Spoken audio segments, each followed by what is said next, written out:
future is now.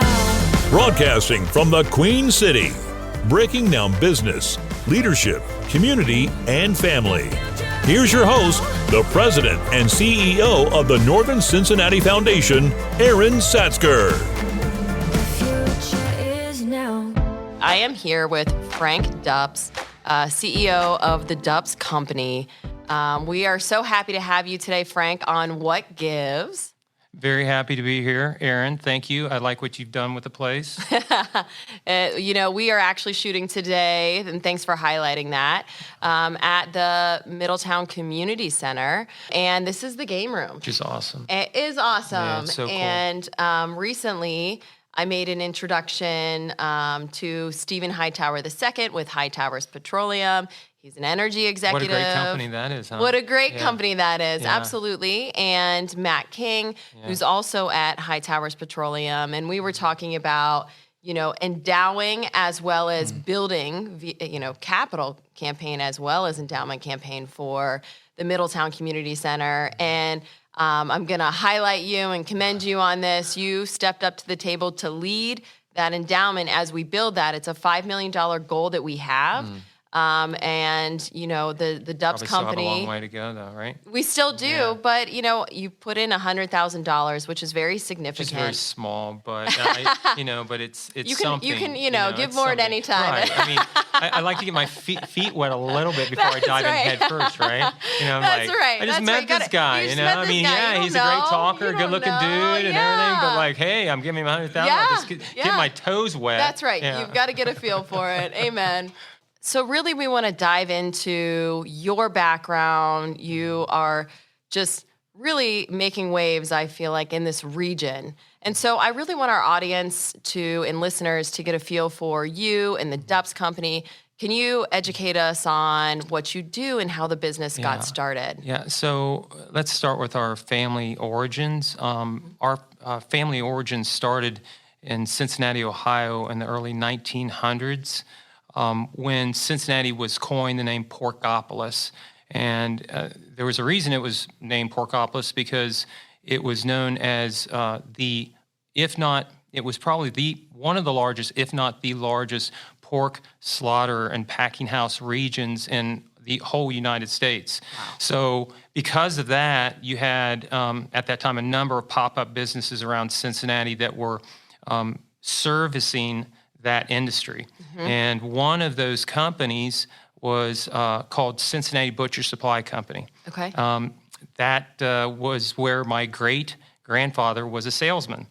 And so Cincinnati Butcher Supply Company would offer things like cutlery, display cases, refrigeration, boxes, scales, things that you would find in a butcher shop, but they also sold to grocery stores and meat markets.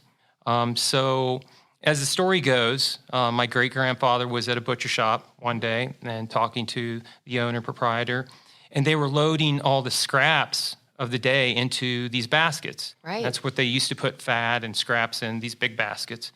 And he was like, okay, so where are these baskets going? He said, well, they're going to the local rendering plant. He said, well, do you think I could get a tour of this rendering plant? I'd be very interested in how they're recycling this product. He said, sure, I'll call the owner. So the next day he went to this rendering plant, and he noticed that what was happening is they were taking this scrap and they were recycling it. They were basically putting it into a pressure cooker and evaporating off all the water. And then once the water was evaporated, they would discharge the product, and then they would press it, and they would separate the oil from the solids. The solids would go into a feed stock, some kind of feed stuff for an animal, where then the fat that was not yet clarified, they would have to go into these vertical tanks for clarification. It'd take about a day or two. But after the fat would sit in there for a day or two, they would open up the valve, and that fat was clarified. And Procter & Gamble at the time was using that fat to produce soap and candles. And the visionary that he was, and mechanical engineer, he said, this is what I want to do. I want to manufacture equipment for this lucrative business, because if Procter & Gamble is buying this fat from these renders, I want to be a part of this. I may not want to be a render because I don't know the process, but I know how to build equipment because he was a mechanical engineer. So within 2 years, he had his first design on a cooker and press. It was a hydraulic press, and the rest were just commodity pieces of equipment: conveyors, bins, tanks, silos.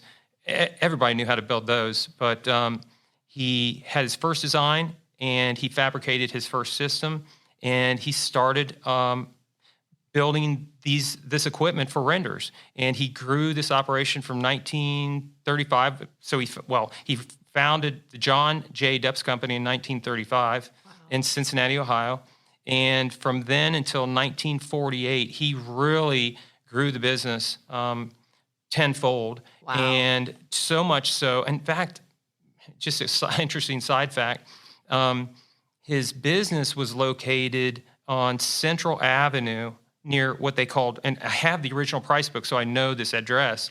It says near Mohawk Bridge, but there's no longer a Mohawk Bridge, but I did look it up on Google. Yeah. There is like a Mohawk something or other station, and it's actually near Rheingeist. So where he used to sell was actually in that OTR area. Oh my goodness. Yeah, it's very cool. So when he moved the business, he found a buddy that was looking for land, and they found a piece of property in Germantown, Ohio, which is where we're located now. And he moved there to prosper and moved there with his family, and he was very happy. Unfortunately, he passed away shortly thereafter, unexpectedly. He had a son, John Avery Dupps, who happened to be at Purdue University at the time in the mechanical engineering program. Oh, my goodness. Yeah. So my grandfather, John Avery, then had to drop out of school, come back, and run the business because back then, I mean, if you lost your father, and he was the main breadwinner for the family, you had, as a son, no matter how old you were, to come back and take care of the family and run the business. Right. So he came back, and that's exactly what he did. And Grandpa Dupps, through the 50s, 60s, and 70s, was not only an entrepreneur, he was a visionary. He was a mechanical engineer as well, and he actually propelled rendering into a next generation because we basically dominated the industry. No one could compete with us. That is amazing. Yeah, it's very interesting. Talk about grit. Yeah, it is. He had so much grit to leave Purdue, carry it on, carry that legacy. Yeah. And then I guess talk about then your dad, right? Yeah. Was he also involved then? Yeah. So, okay. I did want to mention one thing that was an interesting side point for Grandpa Dupps. So at Purdue at the time, he was in flight school. And I still have his flight logs at my company because we never pitched anything. We passed everything down to the next generation. Right. And Amelia Earhart was one of the flight instructors at Purdue University at the time. That is incredible. It is incredible. Did he know No, Amelia? I don't think he ever saw her. That is, but he was with in a flight school with like 4 or 5 other guys, and one of them flew with Amelia. And so anyway, that was just a cool side note. So today, where we are, we're a global company. We have equipment and systems in over 5 continents. We in 60 different countries and have 325 employees. So we're a global company. We have partners in Sydney, Australia, Tokyo, Japan, Amsterdam, the Netherlands. These are all agents and suppliers for us. So when did you really see that strategic growth where you just weren't, here in Cincinnati or Germantown, Ohio? What generation was that? That's a great question. Yeah. Because every generation has its task, has its objective, has its role, right? Right. So the first generation, so that was my great-great-grandfather. He was a risk taker, obviously, because he put it all on the line. He quit his job and said, I'm going to create something. I'm an innovator. I'm a mechanical engineer. So he was an innovator, a visionary. Second generation, my grandfather, same, probably patterned after with the same cookie cutter, right? Same guy, innovator, mechanical engineer, entrepreneur. Those 2 guys rocked it and really made gave me the opportunity today to grow the company. The third generation, my father and his two brothers, were really just managers, caretakers of all the growth, because we had so much growth in the 70s and 80s, so they managed it. But now my generation's coming in, and we're growing the company. We're through mergers and acquisitions. We had a ton of organic growth just this last year, but it was based upon the M&As that we did the last 3 years. So I came in 2010. Up until now, we had 3 major acquisitions. We purchased our biggest parts representative or agent in Ankeny, Iowa, and that was like 7 years ago. And that was increased our revenue by, I think, $20 million, and profitability, of course. Sure. And then we just recently had 2 purchases within the last year and a half. A company by the name of Sunrise down in Butler, Kentucky, and another one in Tacoma, Georgia, by the name of Universal Maintenance. Okay. And so we strategically decided who we wanted to buy and why. Service is very important to our clients. Right. And it's something that our competitors haven't been offering the last 20, 30 years. Yeah. Our competitors are Danish, they're European, so they're really good at selling individual pieces of equipment to the United States, but they're not really good at going into plants and servicing plants, say on weekends or during the weekdays, and breaking and repairing. So we decided to buy 2 big service companies, and that has gained us a lot of business as well. We've grown those 2 businesses 50% in a year and a half. I mean, I just can't believe it's amazing how the story started, right? It's incredible when you look back, because I didn't even talk about like my great-great-grandfather, who actually worked at Cincinnati Butcher Supply at the same time. But I thought, well, let's just start with the genesis of the company, and that was my great-grandfather. But his father, my great-great-grandfather, was working at CBS, and he was vice president of sales.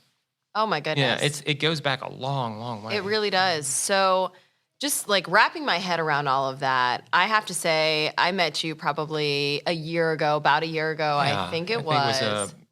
I think it was a company that was having an anniversary. Yes. Like a 2 or 3 year anniversary, and Yeah. I was having a margarita, and you came up, and you're Yes, I think I said it was easy just to wing a half marathon or something. Yeah, that's right. You were totally dissing me on like what my accomplishments were. I was bragging on how I ran every day and did like an 8K, and you were like, yeah, whatever. That's so easy. Yeah, that's okay. I forgive you. I forgave you already. Yeah. So I probably one of the things that strikes me about you is like just hearing your story, hearing your background. You are incredibly humble. I would say servant leadership. Where do you think you get that from? Where did you learn that from? Just to be humble. I learned everything from my father. He was the most humble, salt of the earth human being I've ever met in my entire life. I mean, it's cliche to say, but he was the type of guy that never met a stranger and would take his shirt off of his back if you needed it. And he taught me everything I know about philanthropy, about altruism, about being humble, and treating other people like you want to be treated. Yeah. The golden rule. Right.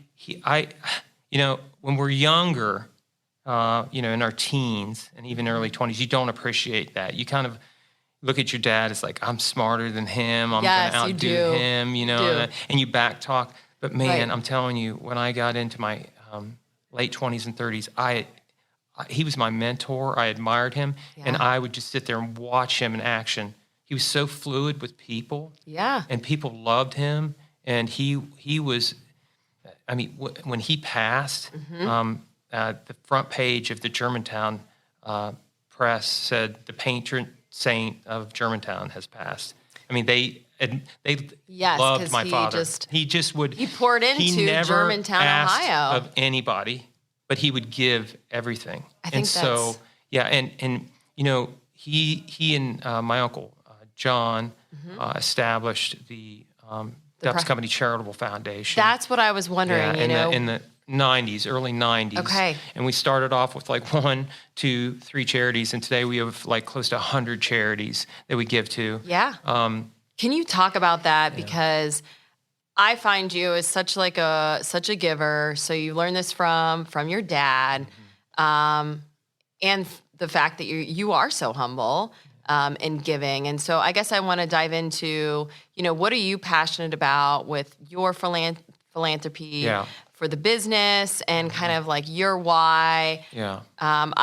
You really do lead by giving back, and I think that's so important for CEOs.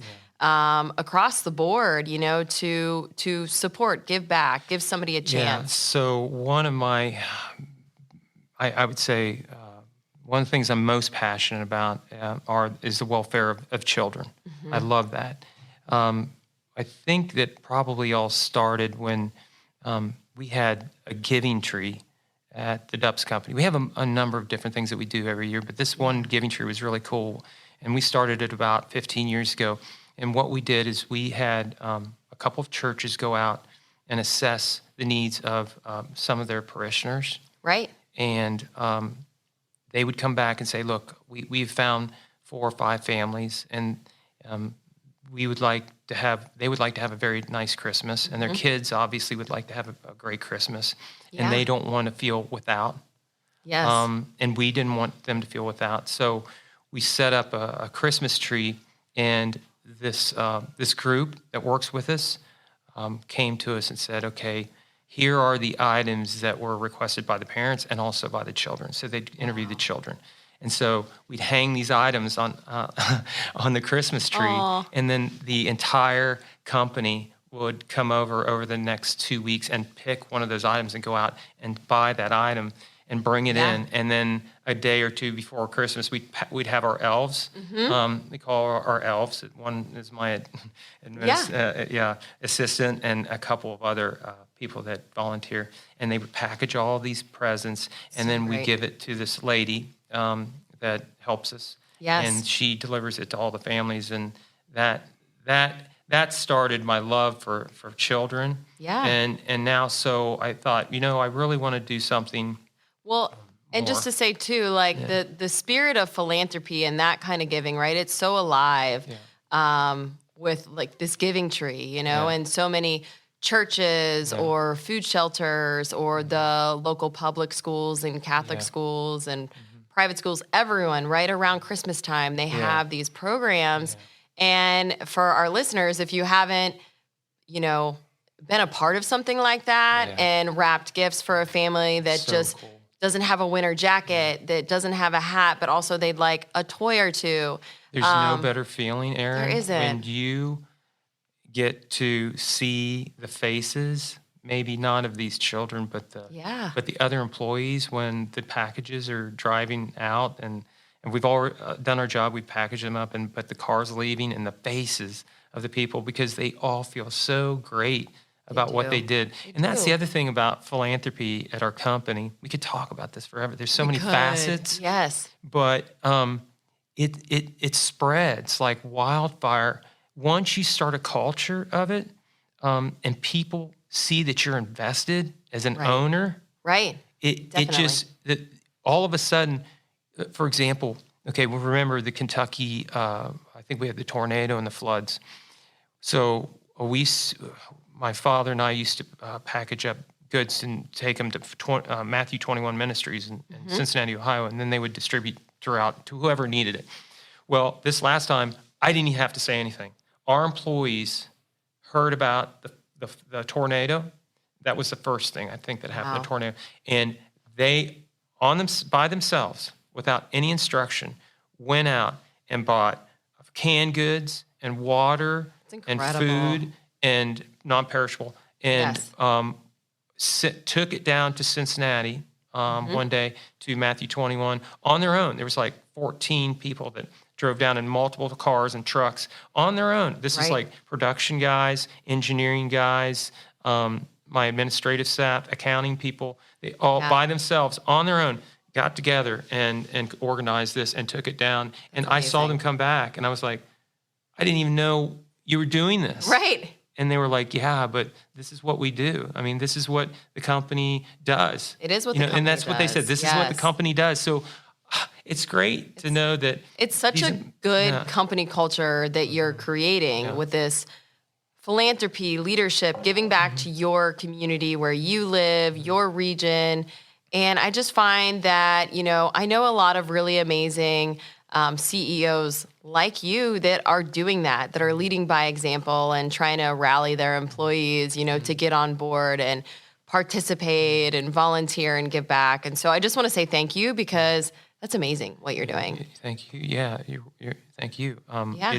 And for shining light on what we're doing and what others are doing in the community, like Stephen and others, because it's truly amazing when you meet then other people like Stephen and yourself, and because we all speak the same language. We do. We all start speaking the same language, no matter what side of the fence we're on politically. Right. I agree. We speak the same language, and that's what brings us together. It is.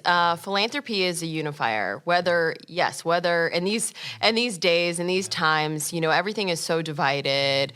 R&D, but to me, in the philanthropic world, I'm working with people on every side of the aisle that are collaborating for their community where they want to give back. And so, I love that you have this giving culture. And so right now, you also are a fund holder at Northern Cincinnati Foundation. Which is awesome. We're really excited to have you on board and kind of be that Cincinnati. I just like to say Northern Cincinnati Foundation, not just Cincinnati Foundation. It's Northern Cincinnati because it's Westchester, and it's close to me because it's I got family in the area. You do, you do. Yeah, you're right down the street from our office, and it's just we're excited to have you on board, frankly. Thank you. Yeah, it's great. Great to you're be a doing part so of many the good team. things. Yeah. So we're gonna lighten it up a little bit. I think it's time to lighten up the conversation. Gosh, I was having so much fun. Roll the eyes. We're gonna lighten up the conversation. And I'm explaining this to our listeners. We're gonna be asking like every episode that we're working with, major local, or regional CEOs in our area. What would you bring? So if you could bring 4 things in your bug out bag, meaning which you just explained to me what a bug out bag. Yeah, is. So a bug out bag for our listeners, right? You've got. Shows how old I'm getting. the spy balloons, right? And you've got the. But this is total apocalypse. This now. is total. This is apocalyptic. We have no electricity. Zero. I mean, people are eating each other. Yes, it's doomsday. Yeah. Okay. Doomsday All scenario. Right, yeah, what are the 4 Walking things? Walking Dead type, right? Yes. Is that what we're talking about? This is what we're talking about. 4 things in your bug out bag. So I'm gonna be real basic because I used to be a fisherman and canoeer, and I know what I need. Right? Yes. Okay. Number 1, compass. Okay. Because I got to know where I'm going. Yes. Right? 2, flint rock. Okay. Because you got to have fire. You're going to freeze to death. Right. Okay. During the winter. It depends on where you are. Maybe I'll just be in Florida. I won't need a flint rock. Okay? Yeah. So 3, bow and arrow, because you're going to run out of bullets eventually. Yes. And you'll never run out of bows. Look at this strategic thinking. So I can Oh, always shave down birch or bark or something and create an arrow. And my bow is always going to be there. And for the love of God, I need a fishing pole because that is a constant. You can always catch fish. Oh my goodness. Okay, so you're going to be like ruling you're going to be the leader of a village. If it's total apocalypse, if you were like, hey, semi-apocalypse with a lot of electricity going on, like cell phone, bottle of wine. those were Stephen Hightower the Second's Oh my gosh, how did I guess? I love that.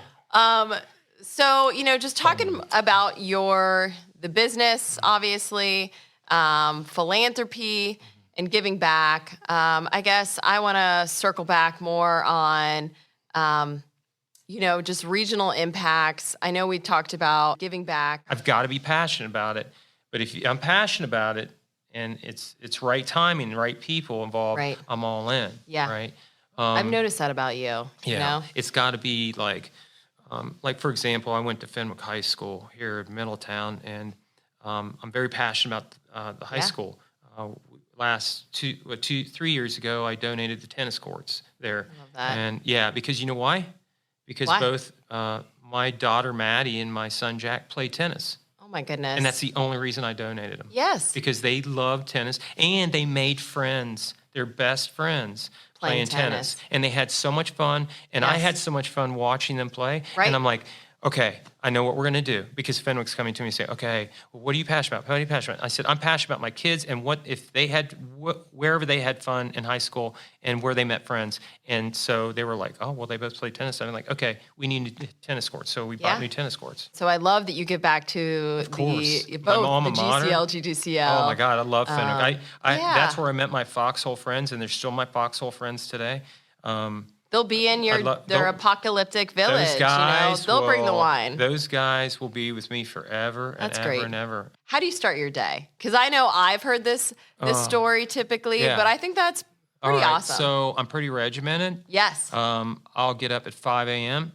I'll look at the news on my phone till 5:15. Okay. I'll go in and brush my teeth. Yeah. And get prepared for the gym. I'll be in the gym by 5:30. Okay. I will say, okay, I've got a half hour for free weights, half hour for my 3-mile run. Yeah. So that's an hour. So I'll do typically an hour every morning, unless it's weekends. I'll splurge a little bit and do a little extra stuff. Sure. But yeah, it's usually a 3-mile run, and I'll do 2 different activities, 3 sets of each, probably 14 reps each set. That's so great. And I'm out the door. And then what time are you, once you're out the door, do you go straight to the office? Yeah. So I'm usually going up to have my orange juice, Yes. okay, because I can't go out without my vitamin C. Yeah. And Mine's so- just coffee. Just Yeah, saying, that's not good. I know.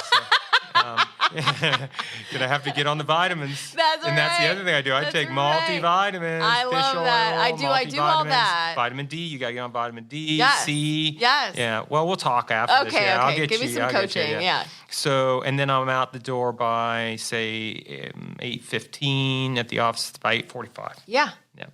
That's a good And schedule. I've stayed on that regiment since, well, the running and workout regiment since I was 18. Right. I don't veer from that. Even, I will tell you, I'm kind of psychotic when it comes to working out. Yeah, I am too. Yeah, people think, Right. yeah, you're 'Cause crazy. you wing half Well, marathons, yeah, you because know? when I had COVID, Right. I didn't veer. I didn't veer from my workout regimen routine. And when I have the flu, maybe I'll Yes. like not run 3. Maybe I'll do 1 walking. But Right. I think that exercise repels a lot of illnesses. I and agree I with think you. when I had COVID, I felt so good when I had COVID because I had clear lungs and I was healthy and Right. I was in shape. And I think that really helped me. So I think that's the key to life and Yeah. longevity and keeping young and, Yeah. and looking young. Right. I think exercise and eating right. Right. I am 100% on board with you on that. But I'm a little crazy about it. I'm crazy about it too. I mean, with COVID, I mean, I can remember just because I was staying home with a 10-month-old and a 4-year-old, I bought a double stroller and I would go out 3 times a day to do a 2-mile loop Oh, with wow. them, pushing this double You're a stroller hero. up the hill. That's awesome. It was fun. I mean, it can't was just even like, I have to imagine get that. out of this Yeah. house. I can't be in this house. But then you're taking care of another person and also trying Yes. to. And I was trying to work run the out. foundation and that's awesome. That's was so taxing, cool. but- I look at people like you and like I could never do that. you could do it. No, You there's could no way. do I it. just ran in this Hamilton marathon during Thanksgiving, and I saw this mom pushing a stroller with her child in it, and she was ahead of me. Oh my goodness. And I run like a 7-mile pace. Oh shoot. And she was ahead of me, and I'm cooking. like, I love this person. Yes. This person is like my hero. It's Like, amazing. It was awesome. It's amazing. She probably won the stroller Oh my division. God! I just you know? I think I even stopped and Yes. just watched her run because it Yes. was just so amazing. That is amazing. It No, is, yeah. and so I think that that's a healthy practice that Yeah. I find across the board with many CEOs such as yourself. It's like It this. helps me think. Okay, Yes. that's the other thing too. When you get your blood flowing like that in Right. the morning, I think it stimulates a lot of my brain cells. Right. Synapses start, clicking. Yeah, I totally and agree. I get to work, and I'm ready. I'm Yes. wanting to get to work because I'm ready to work. Right. And the other Honestly- thing is I hate working out after work because I'm it's the usually worst. just so tired. So tired. I'm more on that Yeah. schedule of like this 5 a.m. I'm gonna admit this Yeah. to like 9 p.m. Yeah. schedule. I'm on Oh, geez. I'm on the kids. Oh, My I go to Lord. bed so early. Wow. My No, I'm my talking about dinner's those at like 9 p.m. Man, that's 5:30. late. You I go to know. bed by 7 p.m. Oh, you do? Oh, yeah. I'm in bed by 7:30. Okay. Yeah. That's amazing. Every night, yeah. I don't know if there's anything that you want to highlight that you feel like we haven't covered here. No, I really appreciate the opportunity to be with you guys. You're all great people. And it's when you start hanging around good people, good things happen, right? Yes. And Yes. I truly believe that. There's a good energy, good aura, right? When you start hanging around great definitely. people. And then it attracts other great people. It does. It truly does. To learn more about how to expand your philanthropy, please reach out to the Northern Cincinnati Foundation. What Gives is produced and distributed by King Hightower Strategies.